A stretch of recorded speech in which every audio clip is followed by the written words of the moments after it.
안녕하세요. 함께 기도하시겠습니다.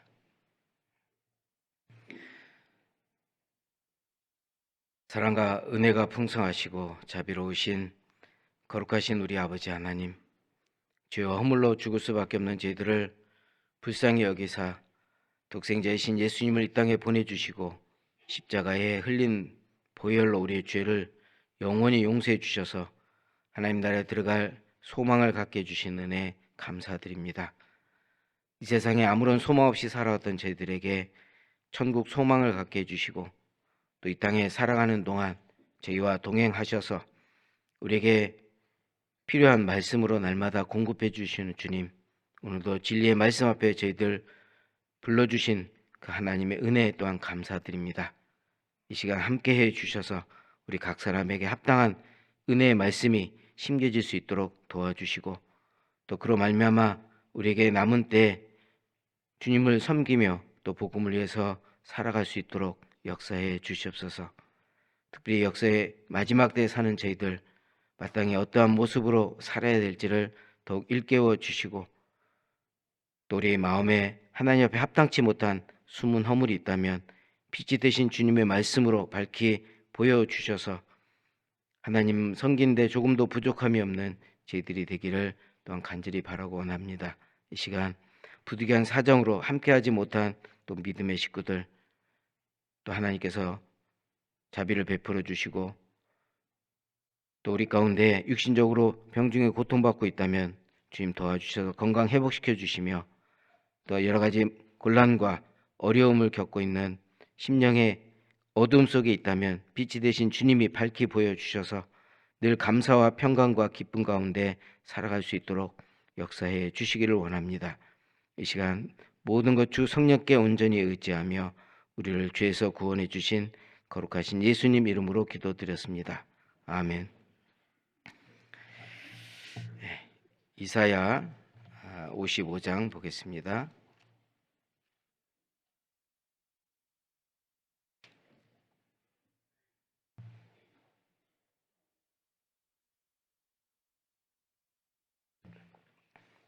이사야 55장 1절부터 보겠습니다.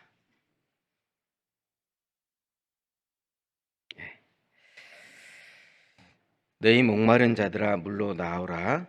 돈 없는 자도 오라. 너희는 와서 사 먹되 돈 없이 값없이 와서 포도주와 젖을 사라. 너희가 어찌하여 양식 아닌 것을 위하여 은을 달아주며 배부르게 못할 것을 위하여 수고하느냐. 나를 청종하라. 그러면 너희가 좋은 것을 먹을 것이며 너희 마음이 기름진 것으로 즐거움을 얻으리라. 너희는 귀를 기울이고 내게 나와 들으라. 그리하면 너희 영혼이 살리라. 내가 너희에게 영원한 언약을 세우리니 곧 다윗에게 허락한 확실한 은혜니라. 내가 그를 만민에게 증거로 세웠고 만민의 인도자와 명령자를 삼았었나니 내가 알지 못하는 나라를 부를 것이며 너를 알지 못하는 나라가 내게 달려올 것은 나 여호와 내 하나님 곧 이스라엘의 거룩한 자를 인함이니라. 내가 너를 영화롭게 하였느니라. 여기까지. 다시 한번 인사드릴까요? 주님 안에서 평안하셨나요? 예. 2017년도에 방문하고 또 이렇게 다시 뵙습니다. 보편적으로 한 10년 간격으로 이렇게 방문하게 되는데 이번에 일산교회는 짧은 시간에 다시 이렇게 뵙게 됐습니다. 2017년도에는 멀리서 왔는데 이번엔 더 멀어요. 1시간 걸렸습니다. 가까운 데서 이렇게 교제를 자주 이렇게 하게 됐는데요. 우리가 전국이 하나이고 또 어느 곳에 있든지 또 구원받은 우리 형제자매들이 있기에 우리는 정말 감사한 그런 시대에 우리가 살아간다라고 생각이 됩니다. 제가 초창기 때 구원받고 이렇게 교회가 그렇게 많지 않았을 때 사실 제일 이제 고민됐던 게 군 생활을 교회 가까운 쪽으로 하기를 기도를 했는데 그때는 불과 한 10개도 안 되는 교회였기 때문에 사실 교회가 가까운 곳에 자대 배치된다는 것은 하늘의 별따기보다 어렵겠죠. 예, 그래서 사실 참 군생활을 하는 것이 쉽지는 않았었는데 그래도 구원받은 그리스도인들이 기도해주고 관심 가져줌으로 인해서 교제에서 멀어지지 않을 수 있도록 도와주셨고 그래서 지금까지 왔다고 생각이 됩니다. 이렇게 생각하면 또 궁금하실 것 같아서요. 뭐 특별한 건 아니고요. 그때 당시에는 한 10개 아까 말씀드린 대로 미만이었기 때문에 강원도에는 하나도 없었습니다. 교회가. 그때 이제 군 생활을 했기 때문에 강릉에 자대 배치 받고 한번 이제 뭐 교회에 나오려고 하면 이제 서울권으로 와야 되고 아니면 고향으로 가야 되고 이게 휴가 때나 이제 말씀 듣고 또 교제하고 그런 상황이었기 때문에 사실 참 많이 쉽지 않았던 그런 시간이었었습니다. 그런데 그때만 해도 뭐 많은 일들도 물론 있었습니다. 교회 안에서. 그렇지만 마음속에 제일 크게 생각했던 것이 하나님이 역사하는 곳, 복음이 전해지는 곳, 그것은 내가 꼭 있어야 될 것이다 라고 하는 것이 마음에 이렇게 다짐을 하고 어떠한 문제가 발생을 하더라도 내가 있어야 될 곳은 성령이 역사하고 복음이 전해지는 곳이다 라고 하는 것이 딱 결론이 내려지니까요. 어떤 상황이 와도 흔들림 없이 신앙을 지킬 수 있었다. 우리가 신앙생활을 잘할 수 있는 방법 참 많은 말씀들을 우리가 배웁니다. 그런데 그 중에 가장 기본적인 것, 가장 기초적인 것을 우리가 반복적으로 배우는 것은 우리 신앙에 아주 도움이 될 거라 생각합니다. 특히 운동선수들은 가장 기본적인 동작을 계속 반복적으로 행합니다. 아마 그 탁구 선수들도 이게 그 시합 나가기 전에 이 탁구공을 받는 것을 약 하루에 3만 번 이상 이렇게 받는다고 얘기합니다. 계속 반복적으로 그걸 행하는 것은 몸으로 익히는 거죠. 우리가 머리로 익히는 것이 아니라 몸으로 익히는 거다. 그래서 우리 신앙생활도 이 몸에 배어 있다면 어떤 상황이 되어도 흔들림 없이 신앙생활을 잘할 수 있지 않을까 이렇게 생각을 해봅니다.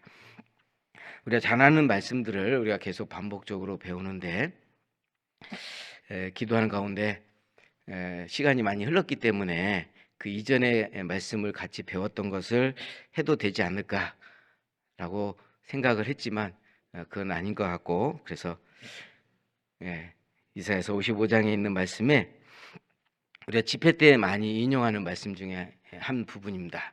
그렇지만 이 말씀 속에 주님이 우리에게 주시는 그 축복, 그래서 주님 안에 누리는 축복이라는 제목을 정해 보았습니다.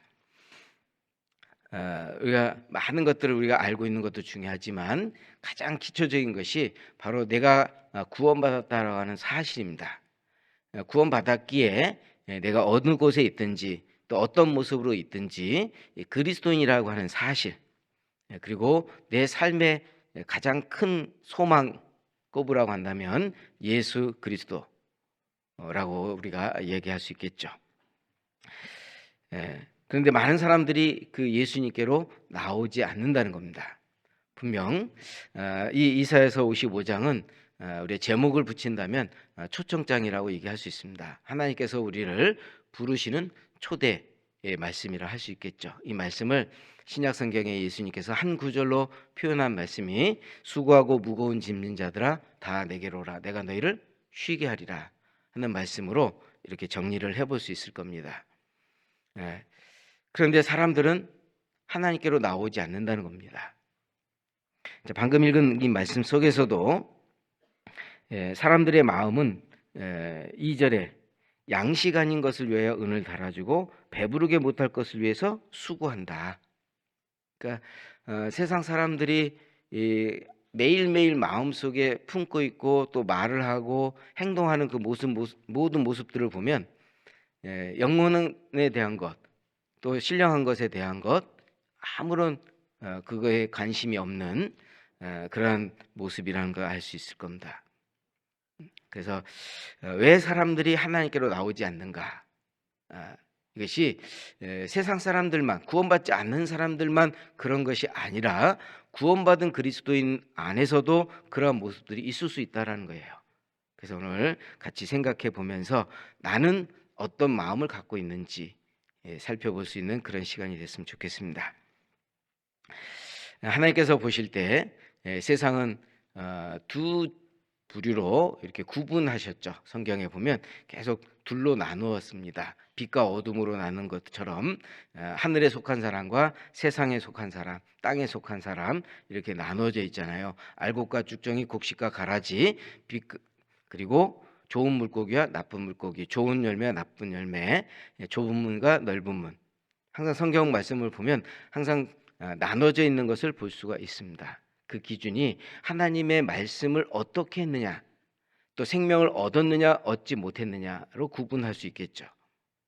그런데 어떤 사람들은 구원의 확신이 없음에도 불구하고 구원받은 사람들 가운데 있으면서 구원받은 것으로 생각할 수도 있겠죠. 그러다 보면 온통 마음엔 세상으로 가득 차 있는데 몸은 구원받은 사람들 속에 섞여 있다는 겁니다. 이스라엘 민족이 애굽에서 나올 때도 섞여 있는 무리들이 있었어요. 잡다한 족속이라고 얘기했죠. 하나님이 약속한 가나안 땅을 사모하면서 나아가는 사람이 있는가 하면 끊임없이 어떤 문제가 발생을 하면 계속적으로 애굽으로 다시 돌아가자, 애굽으로 돌아가자라고 선동하는 그런 무리들도 있었다는 겁니다. 그처럼 교회 안에서도 정말 내가 내 안에, 내 영혼의 문제에 그 구원의 확신을 내가 가지고 있는지, 그리고 생명을 얻은 사람이라면 생명 얻은 그리스도인들이 어떤 모습으로 살아가야 될지를 말씀을 통해서 계속 우리는 배워오고 있습니다. 그 말씀 모습대로 내가 살고 있는지 매일매일 우리는 살펴볼 필요가 있습니다. 그리고 우리 영적으로 이 55장 1절에 있는 말씀처럼 목마른 자와 같다라고 얘기할 수 있을 겁니다. 정말 갈증을 갖고 갈망을 하게 되면 정말 내가 필요한 것들을 얻고자 할 겁니다. 그런데 그렇지 않은 그런 상황에 놓여 있으면 그 영원한 것을 사모하는 마음보단 잠깐 눈에 보이는, 있다가 없어지는 그것에 만족하는 그런 모습들을 볼 수 있겠죠. 이게 너희 목마른 자들아 물로 나오라, 물로 시작을 했습니다. 그리고 포도주와 젖을 사라. 우리가 구해야 될 것은 물, 포도주와 젖. 물은 생명의 원천이라고 얘기할 수 있겠죠. 물론 물이 없다면 우리는 결코 살 수가 없습니다. 그래서 성경에 물을 얘기할 때 물론 요한복음 3장에 예수님이 물과 성령으로 나지 아니하면이라고 하는 그 말씀 속의 물은 심판을 가리키지만 대부분의 성경의 물은 하나님의 말씀으로 우리가 생각을 할 수 있습니다. 우리의 영혼의 양식이라고 얘기할 수 있겠죠. 어떤 사람은 1년 내내 성경을 한 번도 읽지 않고 주일날 그냥 세상 사람들이 말한 것처럼 툭탁 성도, 무슨 말인지 아는가요? 먼지 뽀얗게 쌓여있는 걸 툭 치고 들고 오는 그런 교인처럼 생활한다면 잘못된 모습이죠. 정말 우리는 매일매일 성경을 읽고 묵상하고 또 그 성경 말씀대로 우리가 순종하며 살아가는, 그래서 이 물은 생명과 연결되어 있다라고 할 수 있습니다. 세상에서 주는 물은 다시 목마르니와 내가 주는 물은 영원히 목마르지 아니라고 예수님 말씀하신 것처럼 사마리아 여인에게 그랬죠. 물을 소재로 대화를 진행을 했습니다. 그때 물을 길러 가는 그 사마리아 여인에게 이 물을 마시는 자는 다시 목마르니와 내가 주는 물을 마시는 자는 영원히 목마르지 않는다는 말씀으로 예수님이 곧 생명의 근원이시고 또 우리의 생명을 유지할 수 있는 근본이다라고 얘기하시는 거죠. 에덴 동산에서도 물이 근원이 되었잖아요. 4개의 강이 시작이 되었고 그 강으로 더불어 이제 많은 동식물들이 살 수 있는 환경이 만들어졌고 또 요한계시록에 보면 천국에서도 생명수가 흐른다고 그랬습니다. 생명의 그 강이 흐르고 양 옆에 생명과 열매들이 열려 있는 그런 모습으로 그려놓고 있어요. 그러니까 성경엔 물과 아주 친밀한 관계를 가지고 있다는 거죠. 이스라엘 민족이 애굽에서 나왔을 때 홍해를 통과하고 그리고 이제 3일 길을 걸은 이후에 만난 곳이 마라라는 곳이죠. 마라. 이렇게 하니까 요즘 젊은 사람들이 마라탕 생각하는데 맵죠, 그죠? 그런데 그 마라는 썼어요. 얼마나 썼는지 마실 수 없는. 이 사회에는 소금이 염분이 일반 바닷물보다 5배가 많다라고 얘기하죠. 근데 사해의 물을 만약에 마시게 된다면요, 이 속이 타 들어간다라고 얘기해요. 왜냐하면 쓰기 때문에요. 이 소금은 짠 성분인데 이 성분이 많으면 이제 쓰게 된다는 거예요. 그런 것처럼 마라라고 하는 것이 그렇게 썼습니다. 마실 수 없는 그런 상태였습니다. 그때 원망하고 불평을 했죠. 그럴 때 모세를 통해서 하나님께서 명하신 것이 나뭇가지를 던지라 그랬습니다. 그 나무가 바로 예수님의 십자가의 모형이라고 할 수 있겠죠. 그러니까 예수님이 통하지 않으면 우리 인생의 그 쓴 고통을 견딜 수가 없는 겁니다. 그래서 예수님을 통해서 그 쓴 고통에서 벗어나 우리 인생의 참맛을, 단맛을 느낄 수 있는 그것이 바로 또 마라라고 하는 그 물을 통해서 우리에게 교훈을 주고 있죠. 또 열왕기하에 보면 엘리사 시대에 그 물이 먹을 수 없는 그런 상황에 있어서 소금으로 바꾸어 놓았죠. 한번 찾아보겠습니다. 열왕기하 2장입니다.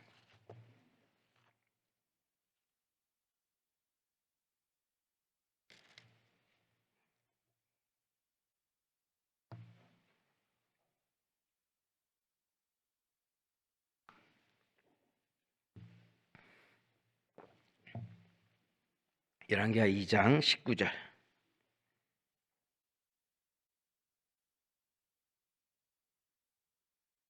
열왕기하 2장 19절. 그 성 사람들이 엘리사에게 고하되 우리 주께서 보시는 바와 같이 이 성읍의 터는 아름다우나 물이 좋지 못하므로 토산이 익지 못하고 떨어지나이다.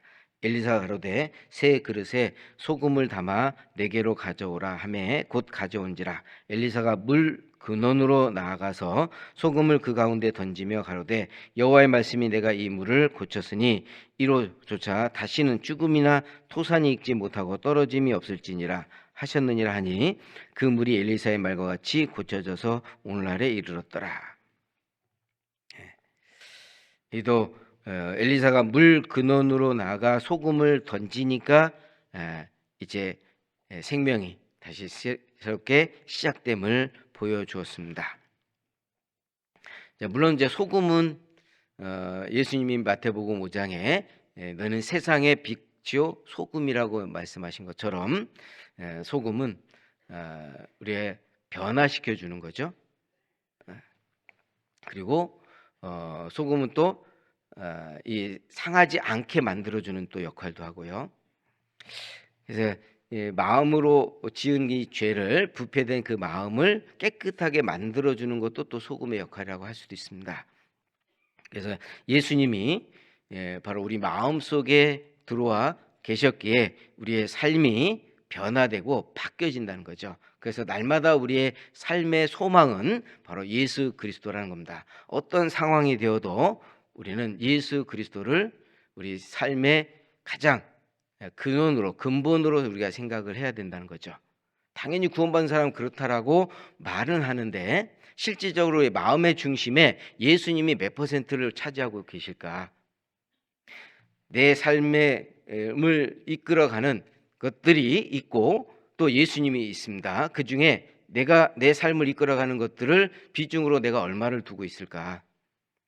아마도 이쪽이 더 많은 사람들이 있을 수 있을 겁니다. 예수 그리스도보다 내 삶을 이끌어가고 있는 것들이 더 크게 마음의 비중을 두고 있는 이것이 바뀌어져야 되죠. 이게 작아져야 되고 예수님이 내 삶의 중심이 돼야 되는 것을 성경은 계속 우리에게 가르쳐 주고 있습니다.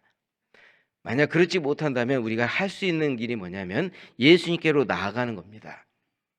예수님을 생각하고 예수님을 바라보는, 그래서 히브리서 3장에 있는 말씀처럼 예수 그리스도 대제사장인 예수를 생각하라, 깊이 생각하라.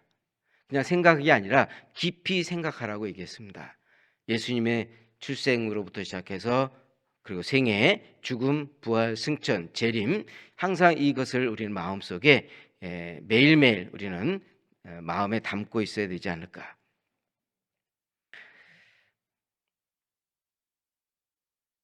그래서 예수님을 통해서 우리는 우리의 삶이 늘 감사와 기쁨으로, 그런데 그렇지 못하면 점점점 우리의 마음은 빛보다 어둠 속으로 많이 끌려갈 수밖에 없게 된다는 겁니다. 우리가 신앙생활을 하면서 늘 좋은 일만 우리에게 주어지는 것이 아니라 때로는 어려운 일, 힘든 일도 분명히 찾아오게 됩니다. 특히나 이제 육신적인 어떤 고통도 올 수 있고요. 또 여러 가지 어떤 그 관계에 있어서 많은 문제들이 또 발생할 수 있을 겁니다. 그러다 보면 그런 문제들이 더 크게 느껴지고 그것을 해결해 줄 수 있는 예수님이 계심에도 불구하고 예수님께 기도하지 않고 예수님께 나가지 않는 그런 것 때문에 점점 어두움 속에 가는, 마치 힘들면 이 어디로 많이 피하냐면요, 스스로 자기만의 어떤 동굴을 만들어 놓고 그것에 피해요. 우리는 세상에 비치시고 등경을 이 어디에 둬야 되느냐, 평상 아래 두지 말고 움막에 두지 말라고 말씀하셨음에도 불구하고 스스로 동굴을 만들어요. 그리고 거기에 들어가. 그리고 나오질 않아요. 그럼 동굴은 입구는 있지만 출구가 없다는 겁니다. 그렇지 않아요? 그 나올 수 있는 방법은 들어간 곳으로 다시 또 나와야 된다는 겁니다. 더 깊이 들어가기 전에 거기서 빨리 나와야 되는데 그렇지 못하다면 결국 더 어려울 수밖에 없다라는 겁니다. 그러나 반대로 항상 우리의 신앙은 동굴이 아니라 터널이라고 생각할 수도 있습니다. 물론 터널은 이 짧은 터널도 있고 긴 터널도 있죠. 우리 인생의 고통 속에서 지내는 그 일들이 이게 짧게 그 어려움이 지나갈 수 있는 그런 터널일 수도 있고, 또 어떤 사람은 긴 터널, 아직도 이제 출구가 보이지 않는 그런 상황에 놓일 수 있을 겁니다. 그러나 보이진 않지만 반드시 출구가 있다라는 것을 생각해 본다면 우리는 참을 수 있고 견딜 수 있을 겁니다.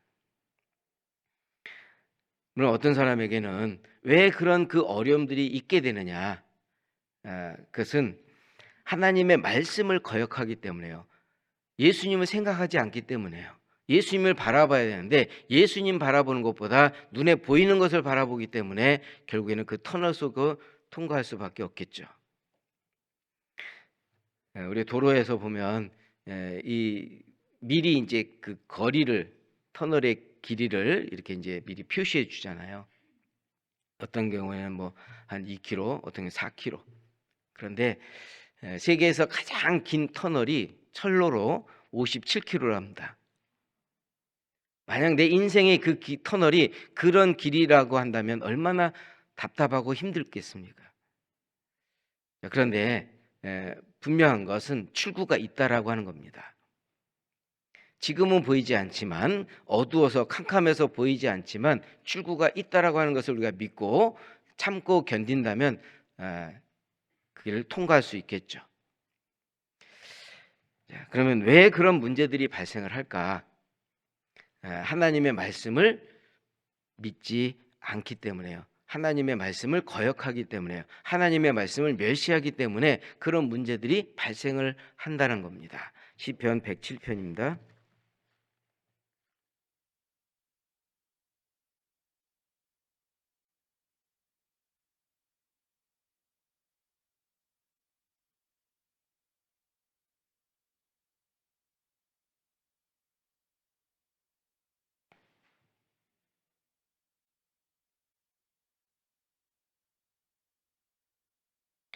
시편 107편 10절.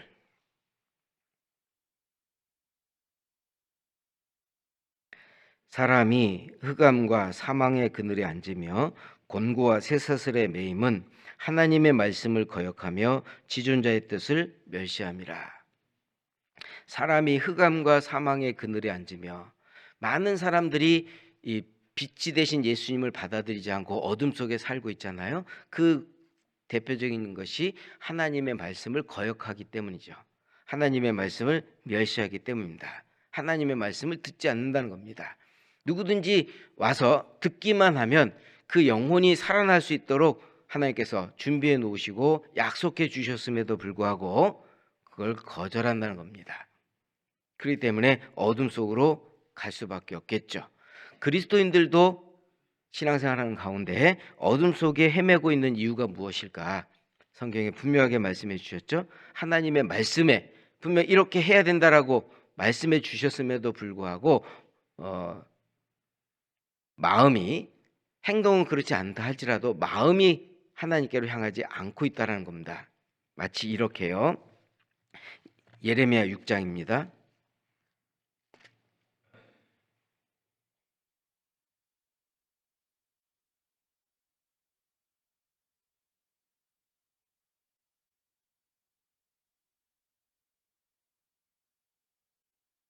예레미야 6장 16절.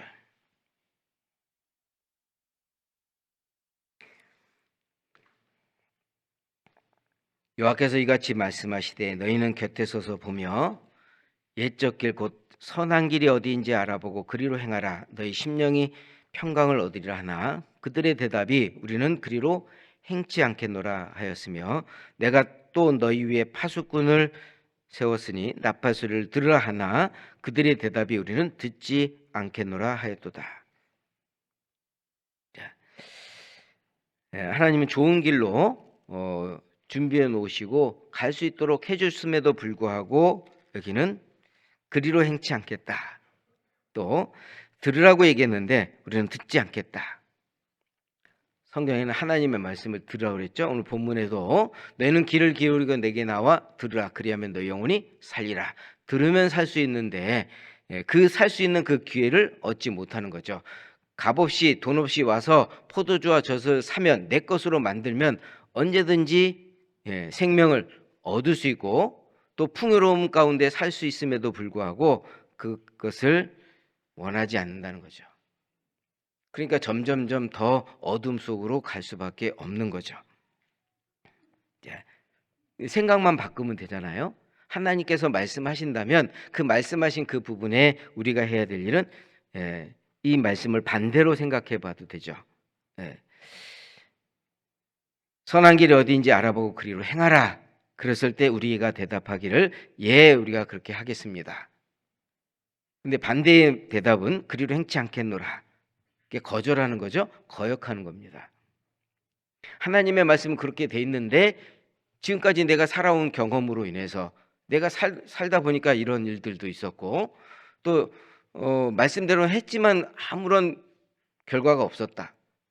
그런데 언제까지 해봤느냐 이거죠. 조금 하고 짧은 시간 하고 그것이 하나님께서 그렇게 응답한 것으로 착각할 수도 있다는 거예요. 주님께서 응답하실 때까지 묵묵히 내가 해야 할 일을 긴 시간 일을 할지라도 참고 기다리는 거잖아요. 요셉이 억울하게 누명 쓰고 애굽으로 팔려갔어요. 그것도 가장 가까운 사람으로부터. 그리고 또 행하지도 않았음에도 불구하고 행했다라고 그 모함을 받고 감옥에 갇혔습니다. 어떻게 생각하면 참 부당한 일이잖아요. 맞서 싸울 수 있는 그런 상황임에도 불구하고 묵묵히 기다렸습니다. 그 긴 터널을 지나고 난 이후에 총리라고 하는 이스라엘 민족을 구원하는 그 일에 요셉을 하나님께서 쓰셨잖아요. 그런 과정이 있었기 때문에 하나님께서는 그런 그 단련이라고 하는 것이 필요하다는 겁니다. 나오기만 하면 하나님께로 와서 내 것으로 만들면 그건 충분히 누릴 수 있는 그런 하나님께서 약속을 주셨습니다. 그 약속이 영원한 언약이라고 그랬고 다윗에게 허락한 확실한 은혜라고 얘기했습니다. 아브라함으로부터 다윗으로부터 계속 하나님께서 약속하시고 반복적으로 약속하신 것들이잖아요. 그건 확실한 거라고 얘기했습니다. 그것을 내 것으로 만들라는 겁니다. 돈 없이 값 없이 와서 포도주와 젖을 사라. 네. 이사야서 55장 1절에 말씀한 것처럼 돈 없는 자도 너희는 와서 사 먹되 값 없이 돈 없이 와서 포도주와 젖을 사라. 물론 포도주는 우리 예수님의 보혈, 피로도 우리가 생각할 수 있고 생명, 그리고 또 우리 육신의 즐거움을 줄 수 있는 것이 포도주라고 얘기했고, 또 젖은 생명의 양식이라고 얘기할 수 있겠죠. 갓난 아이들 같이 순전하고 신령한 젖을 사모하라. 하나님의 말씀이라고 얘기할 수 있습니다. 그것을 내 것으로 만들라는 겁니다. 거저 주셨어요.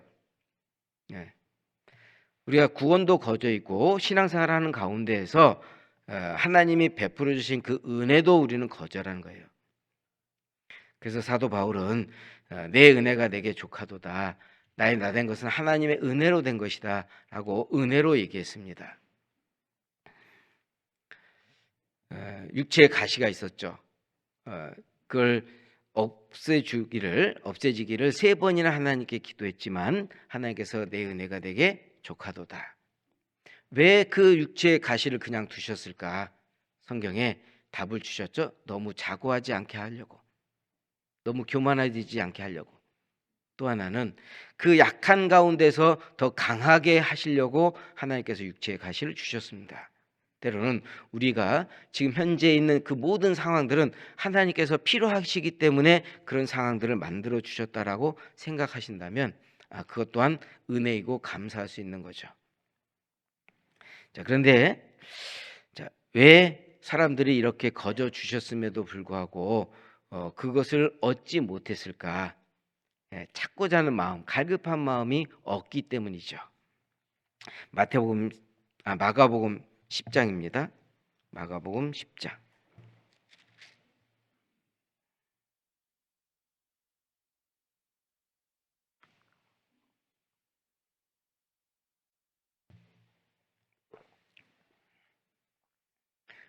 마가복음 10장 46절부터 보겠습니다.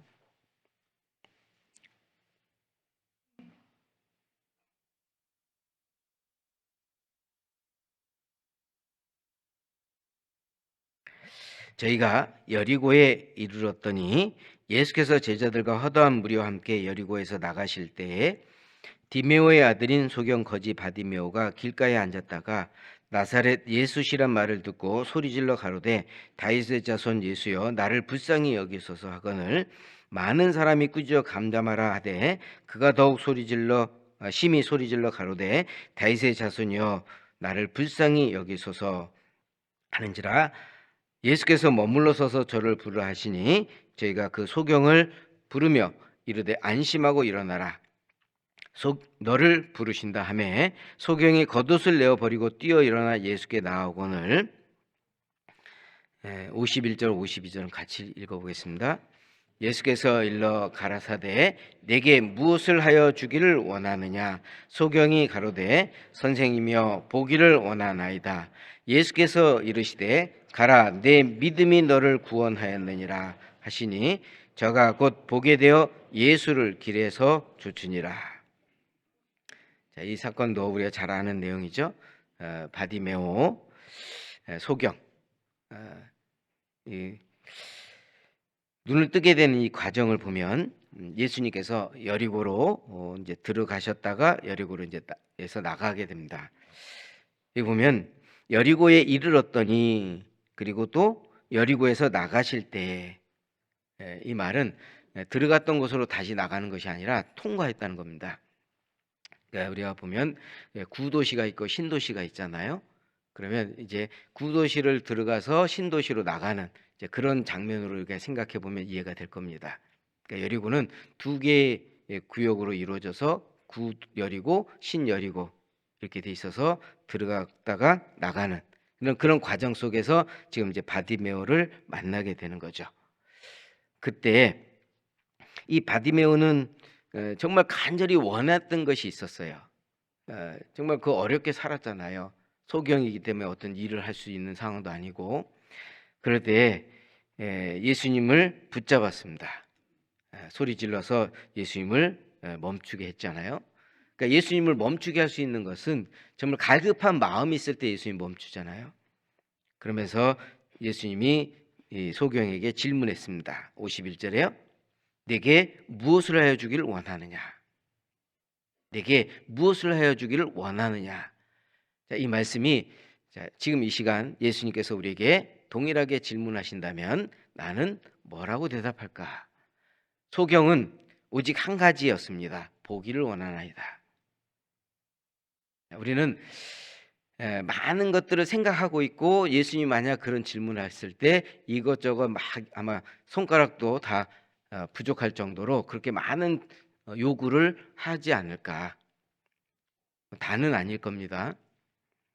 오직 한 가지, 정말 내가 가장 갈급한 것, 가장 원하는 것 있다고 한다면 그걸 하나님께 구해야 되겠죠. 소경 입장에서는 보기를 원하는 것이 가장 큰 소망입니다. 가장 큰 소원입니다. 자, 우리는 가장 크게 정말 내 삶 속에 내 마음 속에 주님이 내게 무엇을 하여 주기를 원하느냐라는 그 질문을 주셨을 때 나는 무엇이라고 주님께 요구할까, 부탁할까? 우리는 주님과 함께 있는 것만으로도 우리는 감사할 수 있겠죠. 왜냐하면 주님은 모든 것을 다 아시기 때문에 우리에게 필요한 것들을 공급해 주셨고, 또 오늘 본문을 읽었던 말씀 속에 이사야서 55장 4절에는 모든 만민에게 인도자와 명령자가 됐다 그랬습니다. 모든 증거를 통해서 우리를 인도해 오셨어요. 지금까지의 모든 삶도 하나님이 인도해 주셨어요. 앞으로의 우리의 삶도 하나님께서 분명 인도해 주신다는 겁니다. 또 우리에게 필요한 것들이 분명히 있습니다. 그것을 하나님 다 아시고 우리에게 공급해 주실 겁니다. 왜냐하면 그리스도인들에게는 부족함이 없다라고 약속해 주셨어요. 그래서 지적하는 마음을 가지라는 말씀도 우리에게 주신 이유는 하나님께서는 필요한 것들을 다 공급해 주신 분입니다. 이스라엘 민족이 40년 동안 만나 주셨고 반석을 쳐서 물을 내게 해 주셨고 고기 먹고 싶다 해도 외출하게 주셨잖아요. 낮에는 구름 기둥, 밤에는 불 기둥으로 그들을 보호해 주셨어요. 40년이란 긴 시간 동안 그렇게 주님은 이스라엘 민족을 보호해 주셨어요. 도와주셨습니다. 그렇다면 그 하나님은 지금도 우리 이 시간 우리에게 동일하게 내게 필요한 것들을 공급해 주신 분입니다. 매일매일 필요한 양식을 우리에게 주시고 또 우리 육신의 양식뿐만 아니라 영혼의 양식도 우리에게 주시죠. 정말 내게 가장 필요한 것, 가장 원하는 것 있다면 아직도 내 마음속에서 원한이 있을 겁니다. 간절히 소망하는 것이 있을 겁니다. 간절히 풀어야 될 것들이 분명히 있을 겁니다. 그것이 가족 전도가 될 수도 있고 또 내게 가장 사랑하는 사람이 아직도 이 진리의 말씀을 듣지 않고 배척하는 그러한 사람들도 분명히 있을 겁니다. 그들의 영혼을 우리가 간절히 생각하는 마음, 하나님 그걸 기쁘게 여기시지 않을까요? 그 믿음을 하나님께서는 보시기를 원하실 겁니다. 나뿐만 아니라 함께하는 사람들의 믿음도 하나님은 보시잖아요. 마태복음 9장과 마가복음 2장에 보면 중풍병자를 예수님께로 데려오는 장면이 기록되어 있습니다. 중풍병자는 혼자 힘으로는 움직일 수가 없어요. 분명 누군가의 도움이 반드시 필요한 존재입니다. 그런데 그 중병자의 가장 가까운 사람들, 물론 성경에는 이름은 거론되지 않았지만 아마도 가족이 될 수도 있고 아니면 이웃이 될 수도 있고 친구가 될 수도 있을 겁니다. 그 사람들이 정말 어떻게 하면은 이 중병자를 낫게 할까 소문을 들었죠. 예수님이 많은 이적을 행하고 병자를 고쳐줬다는 이적을 듣고 예수님께로 데리고 왔습니다. 근데 문제는 예수님이 계신 그 집에 사람들이 너무 많았잖아요. 들어갈 수가 없습니다. 그들이 한 행동은 정말 있을 수 없는 일들이지만 그들은 그렇게 행했습니다. 남의 집에 지붕을 뜯어냈어요. 그럼 집주인이 뭐라고 얘기할까요? 요즘 같으면 난리 나죠? 예. 위층에서 조금만 소리가 나도 아래층에서 어떻게 해요? 예. 그런 정도 시대인데 옛날에는 정말 그 지붕을 뜯어내고 그 중병자를 예수님이 발 앞에 달아 내렸습니다. 그리고 주인이 손해배상 청구할 수도 있어요. 우리는 조금만 내게 손해가 되는 일이 있다면 아예 그 세상 사람들은 그러죠. 자동차를 살짝 부딪혔어요. 문콕했거든요. 문콕했는데 이 사람 들어 누웠어요. 병원에. 보험금 받으려고. 요즘 세상 그런 세상인데 지붕 뜯어냈어요. 그러면 이제 물론 중동지방 비가 많이 오지 않기 때문에 그렇긴 하지만 이게 이제 지붕이 없으면 햇빛이 그대로 들어오잖아요. 먼지도 들어올 것이고 많은 그런 어려움이 있는데 그걸 그대로 그냥 어쨌든 각오가 돼 있어요.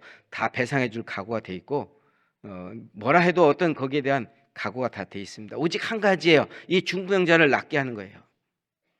그런 각오가 돼 있었기 때문에 예수님께 달아내렸죠. 그럴 때 예수님이 보신 것이 있죠. 무엇을 보았죠?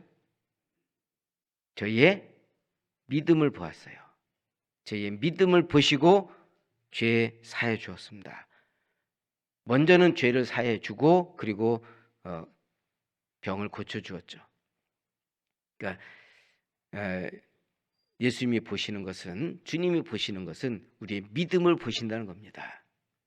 내가 가지고 있는 그 믿음이 견고해야 되고 정말 내게 무엇을 하여 주기를 원하느냐, 선생님이여 보기를 원하나이다. 이 말은 믿음을 가지고 있었기 때문에, 예수님만이 자기의 눈을 고칠 수 있다는 그 믿음이 있었기 때문에 그 믿음이 너를 구원하였다 그랬습니다. 가라, 내 믿음이 너를 구원하였느니라. 자, 우리의 믿음 있지만 더욱 견고한 믿음 있기를 하나님께 간절히 구하는, 그것은 예수님께 나아간다면 하나님께서는 더더욱 우리를 견고하게 붙잡아 주실 겁니다. 본문 다시 보겠습니다.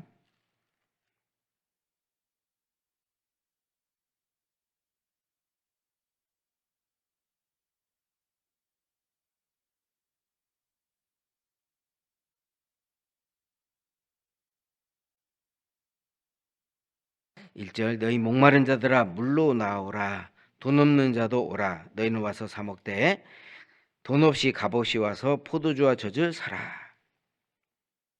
아무런 공로 없이 우리가 구원받는 것도 하나님의 은혜고 내가 무엇해서 얻은 것이 아니죠. 이사야서 55장. 자, 그런데 2절에 보면 너희가 어찌하여 양식 아닌 것을 위하여 은을 달아주며 배부르게 못할 것을 위하여 수고하느냐. 나를 청종하라. 그리하면 너희가 좋은 것을 먹을 것이며 너희 마음이 기름진 것으로 즐거움을 얻으리라 라고 말씀하셨음에도 불구하고 이스라엘 민족, 그리고 이 세상 많은 사람들 가운데, 또 우리 그리스도인들 가운데서도 왜 하나님 앞으로 나오지 않을까, 주님 앞으로 나오지 않는 이유, 이게 몇 가지가 있을 겁니다. 문제는 성경을 통해서 하나님을 올바로 알지 못하기 때문입니다. 성경을 배우지 않으면, 말씀을 듣지 않고 말씀에 익숙하지 않으면 하나님에 대해서 오해하게 된다는 겁니다. 성경에 대해서도 오해하게 되죠. 이 사두개인들이 영혼을 부정하고 부활을 부정했잖아요. 믿지 않잖아요. 그러니까 예수님이 이제 그 대화하는 가운데서 그 아들이 8명 있는데 큰 아들이 결혼했잖아요. 자녀가 없어요. 그 아들이 죽었어요. 둘째가, 그리고 8번째까지. 그 부활 때에 이 여자는 누구의 아내가 되겠느냐라는 질문에 예수님이 이렇게 대답하셨죠. 너희가 성경도 하나님의 능력도 알지 못함으로 오해하였도다. 많은 사람들이 성경을 오해하게 되는 이유가 무엇일까? 알지 못하기 때문입니다. 우리가 성경을 안다라고 하고 하나님을 안다라고 말을 하면서도 성경에 기록된 하나님의 말씀에 대해서도 오해하게 되는 그런 부분이 생기면 하나님 역사하는 곳에 함께하는 그 마음이 점점 식어져 갈 수밖에 없는 거죠. 그러면서 결국에는 열심을 하고 봉사도 하고 노력도 하지만 그러나 책망을 받는 에베소 교회처럼, 요한계시록 2장에 나와 있는 에베소 교회는 나름대로 봉사했고 열심히 했습니다. 그런데 하나님께서 책망하셨죠. 너희가 어디서 떨어진 것을 생각하고 처음 행위를 가지라. 어디서 떨어졌는지. 사람들이 올바로 알지 못하면 마치 내가 알고 있는 것은 아주 가는 그 연줄, 연을 날리다 보면 연줄이 있잖아요. 그 연줄을 그냥 일반 실로 하지 않죠. 아주 견고하게 튼튼하게 해가지고 연을 날립니다. 그런데 그럼에도 불구하고 끊어지잖아요. 그러니까 쉽게 끊어질 수 있는 어떤 그런 상황 같은 그런 믿음이라면 불안할 수밖에 없는 거죠. 그래서 어떤 문제, 어떤 상황이 되어도 흔들리지 않는 그 성경을 정확하게 올바로 알게 되면, 주님을 올바로 알게 되면 우리는 그것이 우리에게 능력이 된다는 겁니다. 물론 다른 거 다 뭐 자세하게 모를 수 있어요. 역사에 대해서는 모를 수도 있어요. 그러나 분명한 건, 자, 사도 바울도 오직 자랑할 만한 것은 십자가밖에 없다고 얘기하셨잖아요. 자, 고린도전서 1장을 잠깐 보겠습니다.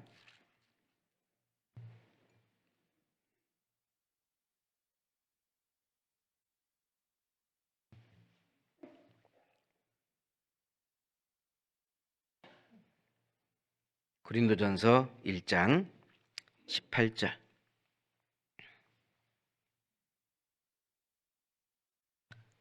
고린도전서 1장 18절.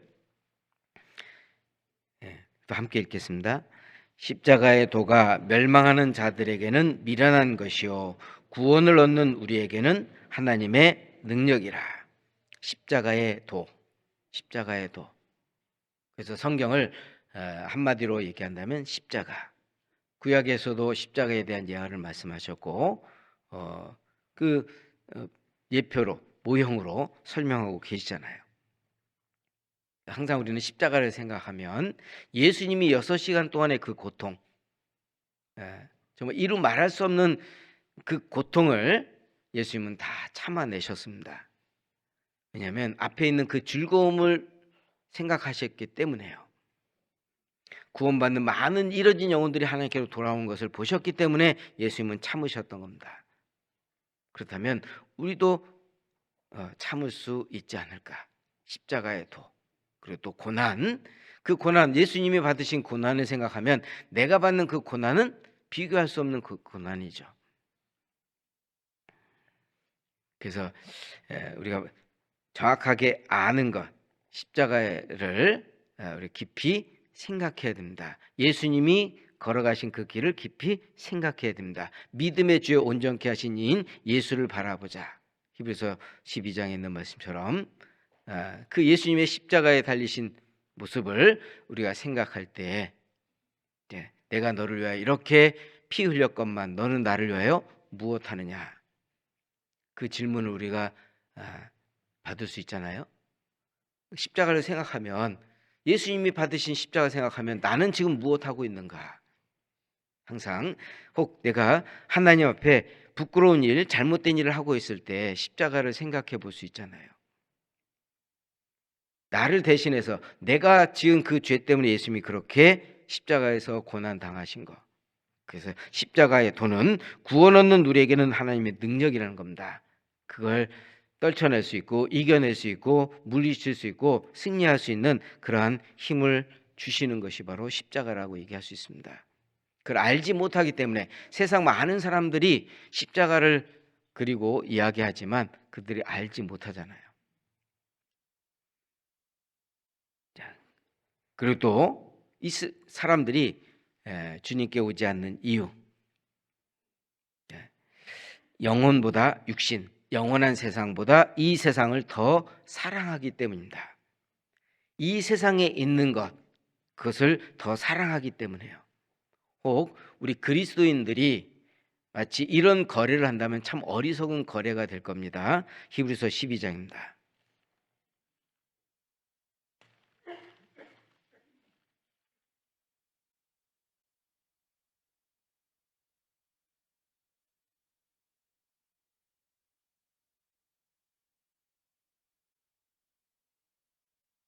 히브리서 12장 16절.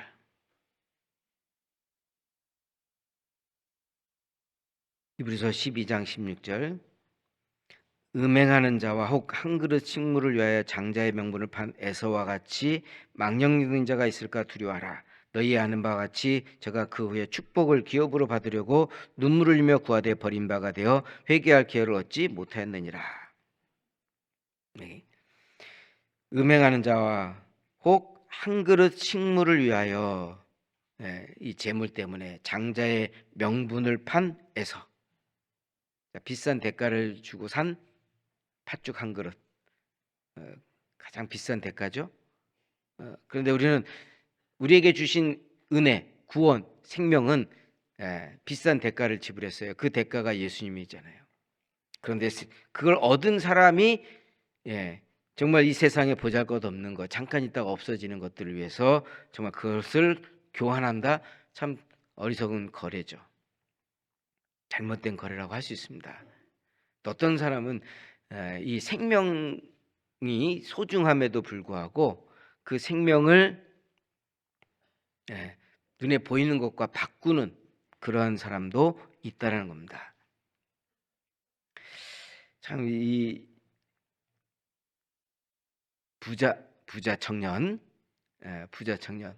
예수님께 무엇을 하여 영생을 얻으리까 질문했고, 내가 가지고 있는 거 모든 거 다 팔아서 가난한 자에게 나눠주라. 그러니까 가지고 있는 그 재물이 너무 크게 생각하니까 영생 얻는 것하고 그 가지고 있는 재물 비교했을 때 이게 더 크다고 생각하고 근심했잖아요. 고민했어요. 그러니까 근심하고 고민하다는 얘기는 저울질했다는 거죠. 그랬을 때 영생이 더 무겁고 영생이 더 가치가 있음에도 불구하고 이쪽이 더 컸죠. 그죠? 눈에 보이는 이 재물 때문에 근심하고 갔습니다. 그냥 갔어요. 참 소중한 것을 놓쳐버린 거잖아요. 또 이 사람도 있죠. 사도행전 24장입니다.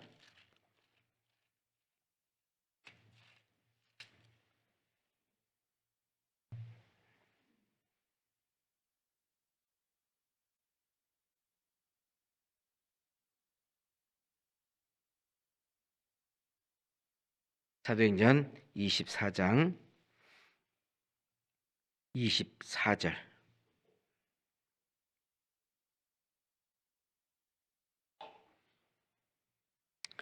수일 후에 벨릭스가 그 아내 유대 여자 드루실라와 함께 와서 바울을 불러 그리스도 예수 믿는 도를 듣거늘 바울이 의와 절제와 장차오는 심판을 강론하니 벨릭스가 두려워하여 대답하되 시방은 가라. 내가 틈이 있으면 너를 부르리라 하고 동시에 또 바울에게 돈을 받을까 바라는 거로 더 자주 불러 같이 이야기하더라. 이 벨릭스는 좋은 기회가 있었음에도 불구하고 스스로 그것을 놓쳐버린 대표적인 인물이죠. 뒤에 벨릭스가 바울을 초대했다는 말이 없죠. 자주 불렀지만 목적이 뭐냐? 돈을 받으려고. 여기 26절 있죠. 동시에 또 바울에게서 돈을 받을까 바라고. 그리고 또 정말 그 받을 수 있는 복음을 깨달을 수 있는 그런 기회가 있는데 그 순간 그걸 놓쳐버렸잖아요. 뭐라고 얘기했죠? 시방은 가라. 시방은 가라. 내가 틈이 있으면 너를 부르리라. 그렇게 말해놓고 듣지 않았잖아요. 이야기는 했어요. 그렇지만 복음을 깨닫지 못했다는 겁니다. 참 어리석은 거죠. 세상에 있는 것이 더 크게 생각하고 있었기 때문입니다. 그렇기 때문에 하나님께로 나오지 않는다는 거죠. 또 이런 사람들이 하나님께 나오지 않잖아요. 자, 또 어떤 사람이냐면 본문을 보겠습니다. 이사야 55장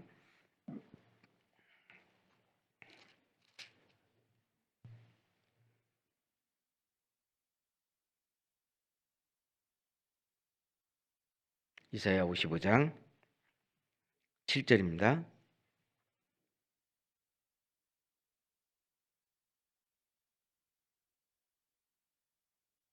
악인은 그 길을 불의한 자는 그 생각을 버리고 여호와께로 돌아오라. 그리하면 그가 긍휼히 여기시리라. 우리 하나님께로 나오라. 그가 널리 용서하시리라. 자, 그런데 악인은 그 길을 불의한 자는 그 생각을 버리고 그랬는데 버려야 되는데 안 버리고 그걸 가지고 있다는 거예요. 그래서 모든 집을 다 고칠 수 있는 목수가 고치지 못한 집이 하나 있다고 그러죠. 무슨 집이요? 고집이요. 다른 건 다 고칠 수 있는데 이 고집은 못 고친답니다. 우리 사람의 고집이 얼마나 강합니까? 그게 언제부터 있을까요? 교육을 배워서 고집이 생긴 게 아니죠. 어릴 때부터 본능적으로 가지고 있는 거잖아요. 자, 우리가 가지고 있는 생각이 분명 말씀에 맞지 않으면 우리 생각을 버려야 되고 내려놔야 되는데 말씀에 분명히 말씀했는데도 불구하고 내 생각이 옳다라고 내 생각을 주장한다면 그거는 하나님께로 순종하는 것보다 나가지 않고 오히려 거역하는 행동이 되는 거잖아요. 왜 사람들이 구원받지 못하느냐? 고집 때문이잖아요. 자기 생각을 내려놓지 않잖아요. 그처럼 우리 신앙생활도 우리가 잘할 수 있는 방법은 뭐냐면 내 고집을 내려놓는 겁니다. 자존심 내려놓는 거예요. 네. 내가 경험하고 내가 알고 있는 거 많이 있다 할지라도 우리는 내 생각이 그렇지만 그러나 하나님의 말씀이 이렇다라면 우리는 이 내가 생각하고 있는 이것을 내려놓고 하나님 말씀대로 해야 되는 거잖아요. 누가복음 5장에 예수님이 제자를 부르는 과정 속에서 베드로, 요한, 야고보, 안드레 이 네 사람이 어부였잖아요. 그때 이 사람 네 사람이 밤새도록 고기 잡았지만 한 마리도 얻지 못했습니다. 그때 예수님께서 긴 말씀을 하시고 그리고 이제 마지막으로 너희는 깊은 데로 가서 그물 내려 고기를 잡으라. 그럴 때 베드로가 이렇게 대답했죠. 내가 밤이 맞도록 고기를 잡았지만 얻은 것이 없어요. 자기 경험을 얘기했습니다. 그리고 자기 생각을 얘기할 수 있어요. 그렇지만 그 생각을 내려놓고 내가 말씀에 의지하여 그리하리라. 말씀에 의지하여 깊은 데로 갔습니다. 배를 다시 움직여서 깊은 데까지 가고 그물을 던졌어요. 그물 던지고 끌어올리고 하는 이 일이 쉬운 일은 아니잖아요. 많은 힘이 필요한 거예요. 아마 지치고 피곤했습니다. 밤새도록 했기 때문에 집에 가서 쉬고 싶은 그런 마음인데 예수님은 또 가라 했어요. 그럴 때 말씀에 의지하여 나아갔습니다. 그대로 하나님께서 2배 채울 만큼 물고기를 채워주셨잖아요.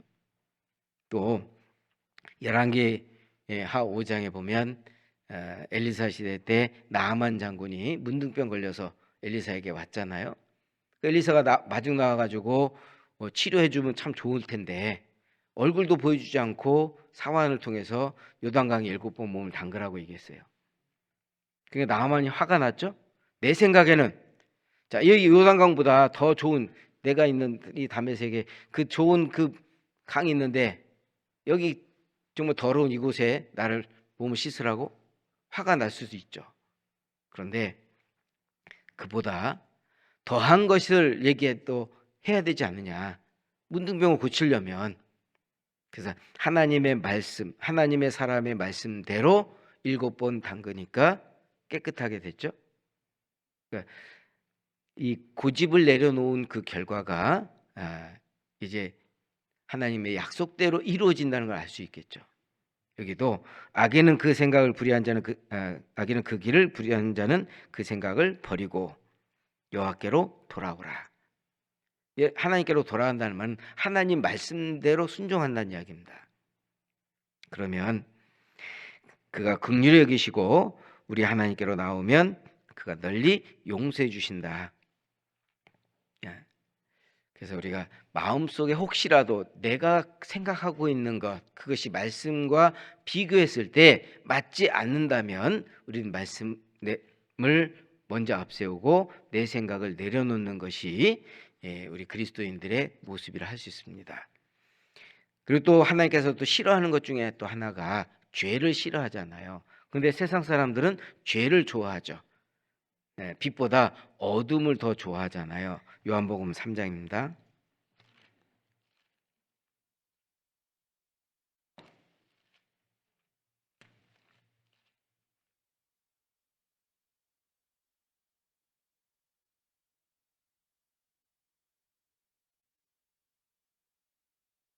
요한복음 3장 19절.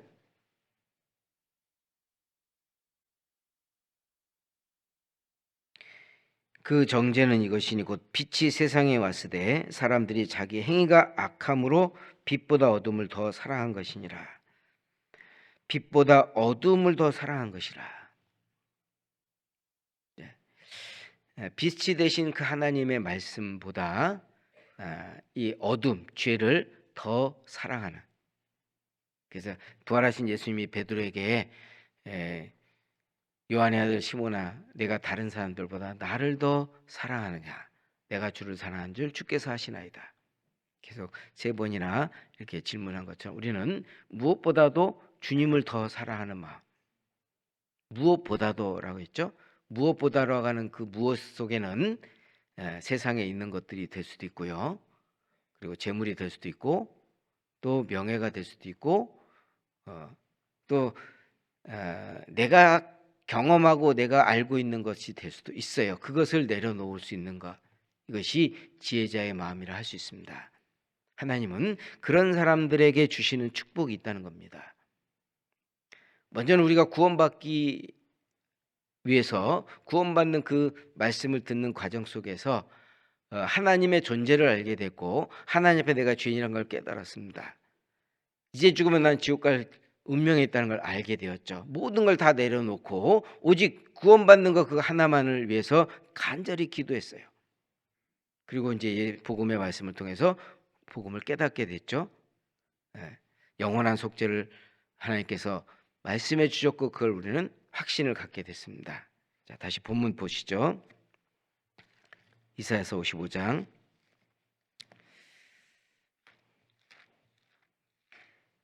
자, 이렇게 하면 이제 눈치 있는 사람은 미리 이 표시를 많이 해놓으셨을 거예요. 자, 55장 3절의 말씀 보시면요. 너희는 귀를 기울이고 내게 나와 들으라. 그리하면 너 영혼이 살리라. 내가 너에게 영원한 언약을 세우리니 곧 다윗에게 허락한 확실한 은혜니라. 우선은 하나님이 우리에게 주신 것이 바로 영혼이 살아나는 거죠. 그리고 또 7절 아까 읽었는데 하나님께서 그가 널리 용서하시리라. 용서라고 하는 것. 우리에겐 가장 큰 축복이라고 말할 수 있는 것은 바로 영생 그리고 죄 사함. 이것이 영원하다라고 얘기했습니다. 아까 3절에 읽었죠. 영원한 언약. 하나님의 약속입니다. 완전한 언약, 영원한 언약, 무조건적인 언약, 무조건적인 사랑, 무조건적인 용서, 영원한 용서라고 얘기를 할 수 있겠죠. 그리고 이것은 흔들리지 않는 확실한 은혜라고 얘기했습니다. 우리에게 확실하게 주셨습니다. 그래서 우리에게 가장 주님으로부터 받은 것 중에 제일 큰 거 꼽으라고 얘기한다면 죄 용서라고 얘기할 수 있겠죠. 구원받은 것보다 더 큰 축복이 있을까요? 구원받은 것보다 더 큰 은혜가 있을까요? 천국을 우리가 약속받았습니다. 요한계시록에 기록되어 있는 천국의 모습을 사도 요한에게 하나님께서 보여주셨습니다. 천국은 이러이러한 모양을 모습으로 보여주었는데 새 예루살렘 성을 보여주셨죠. 거기에 12가지 보석으로 단장되어 있고 길은 정금으로 이루어져 있습니다. 자, 걷는 그 길이 다 정금이고요. 12개의 보석으로 단장되어 있습니다. 그 크기가 얼마나 하냐. 가로 세로 높이가 12,000 스타디온이에요. 스타디온 하면 잘 이해가 안 되겠죠? 1스타디온이 약 180m 정도 됩니다. 그러면 키로수로 얘기한다면 가로 세로 높이가 2220km예요. 그것도 잘 이해가 안 되겠죠? 자, 이 면적으로 본다면 약 인도 땅보다 조금 넓은 그 정도의 면적에 그런 면적으로 돼 있는 것을 이제 아파트가 보통 한 4.5m 한 층이, 그러니까 그 한 이제 1층부터 2층까지 높이 대략 한 4.5m로 계산해 본다면 43만 6천 층. 그래도 별로 안 놀라네요. 우리가 가는 곳이 그런 곳입니다. 그러니까 구원받았다고 하는 이것이 얼마나 큰 축복이겠습니까? 빨리 가고 싶잖아요. 근데 표정을 보니까 아직도 여기 더 있고 싶으신 표정이네요. 왜냐하면 우리가 있어야 될 이유가 있으니까요. 복음 전해야 될 이유가 있으니까 하나님 우리에게 허락해 준 겁니다. 그런데 우리가 갈 곳이 준비되어 있다고 하는 사람은 축복인 거예요. 갈 곳이 준비되어 있지 않으면 고민할 수밖에 없겠죠. 괴로울 수밖에 없습니다. 세상에 많은 사람들은 지옥이 갈 곳은 물론 준비되어 있는데 멸망에 준비되어 있어요. 그러나 구원받은 그리스도인들은 천국이 준비되어 있습니다. 거기에는 모든 눈물을 그 눈에서 씻겨주실 것이고 아픈 것이 없고 곡하는 것이 없어요. 죽음도 없습니다. 어둠이 없어요. 자, 지금 아프죠? 천국 가면 아픈 거 있어요? 지금 슬픔 가운데 있어요. 천국에는 슬픔이 있을까요? 없습니다. 그것을 하나님이 약속해 주셨어요. 그 영원한 영광을 하나님 우리에게 약속해 주셨어요. 확실한 은혜입니다. 영원한 언약입니다. 이건 변하지 않습니다. 그리고 또 구원받은 이후로 우리 영혼이 다시 살아났잖아요.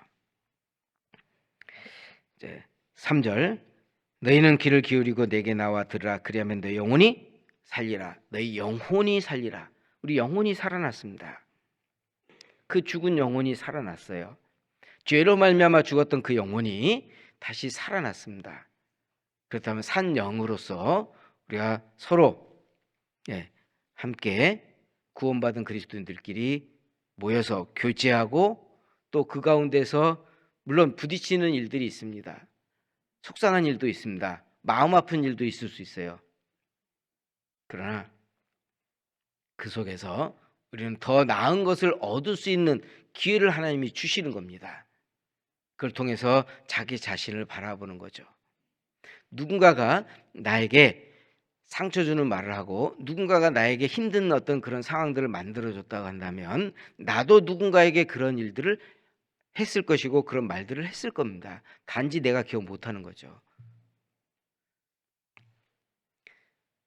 여러분들 돈 빌려준 사람은 받을 거 기억하죠? 돈 빌린 사람은 잊어버릴 수 있어요. 그런데 우리는 우리가 행한 것에 대해서는 쉽게 잊어버려요. 내가 상처 준 거에 대해서는 잊어버려요. 근데 받은 사람은 그걸 기억하고 있다는 거예요.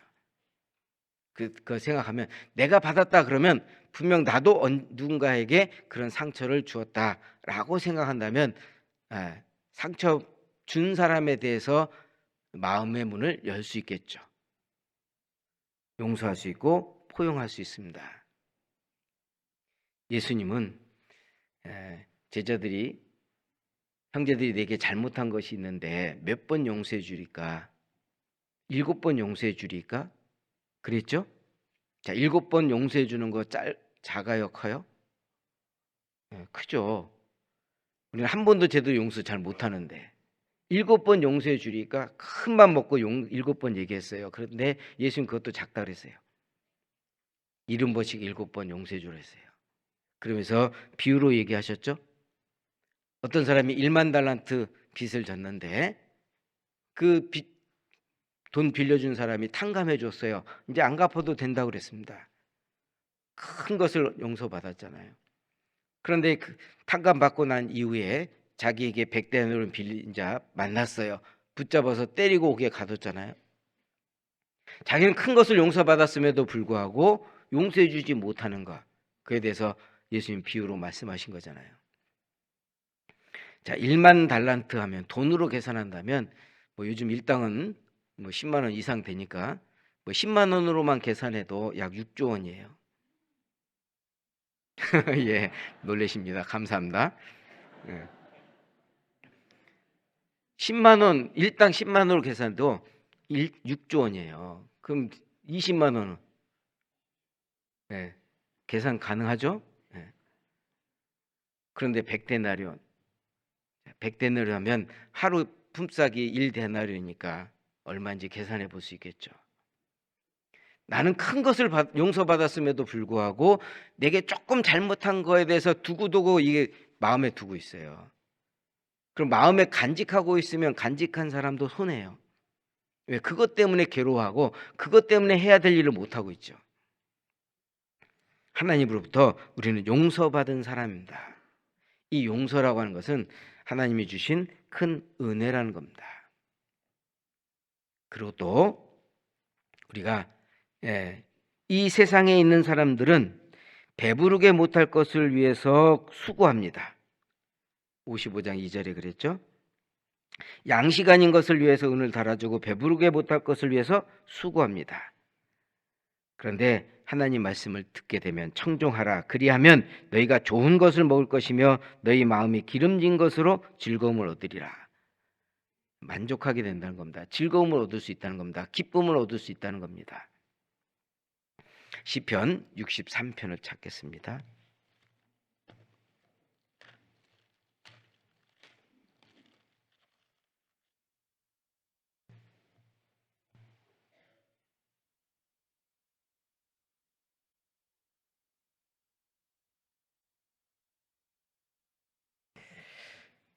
(63편) 4절부터 7절까지.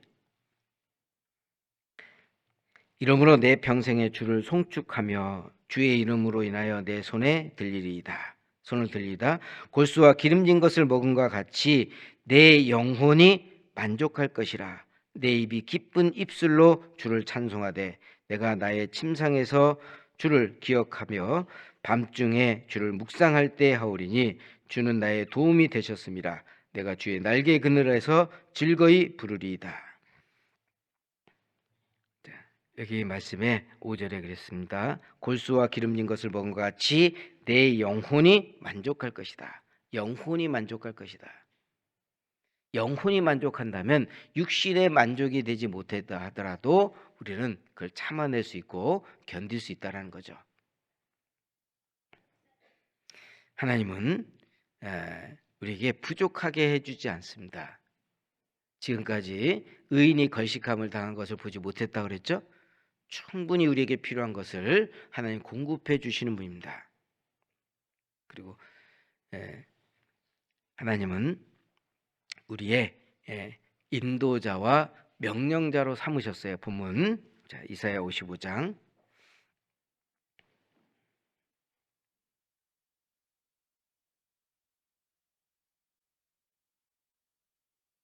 4절입니다.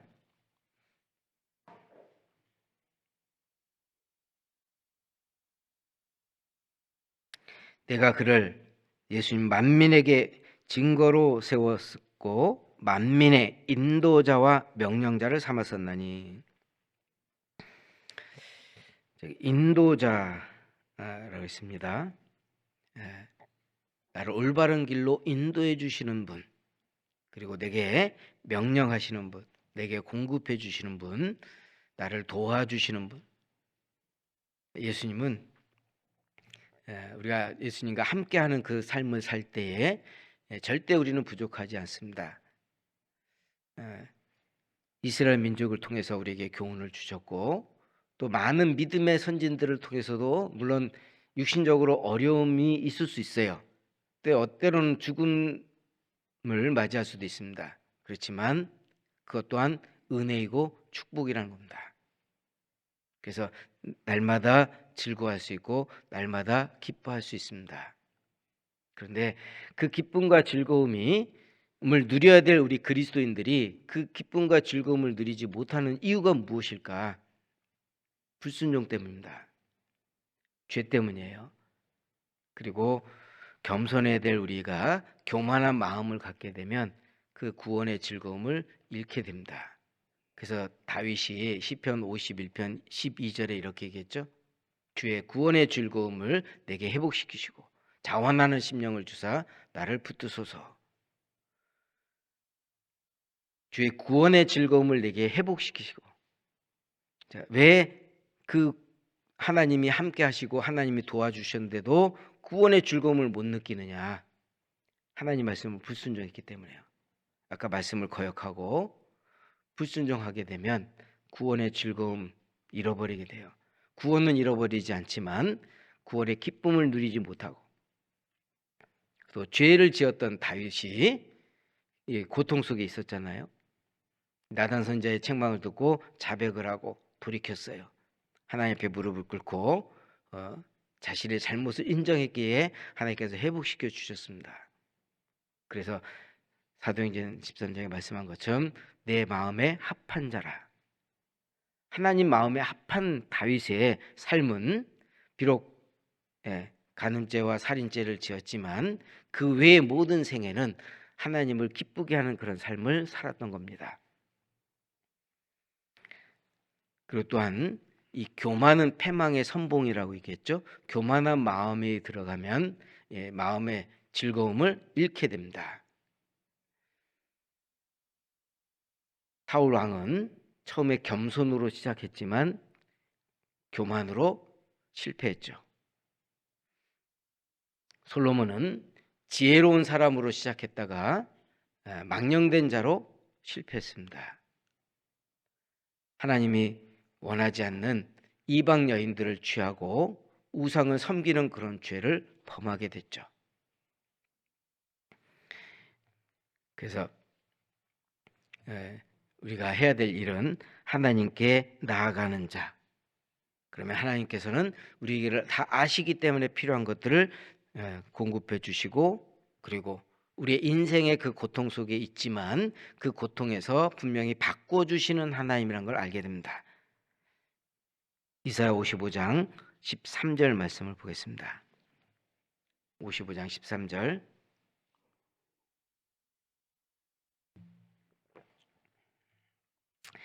잣나무는 가시나무를 대신하여 나며 화석류는 진려를 대신하여 날 것이라. 이것이 여호와의 명예가 되며 영영한 표징이 되어 끊어지지 아니하리라 하시니라.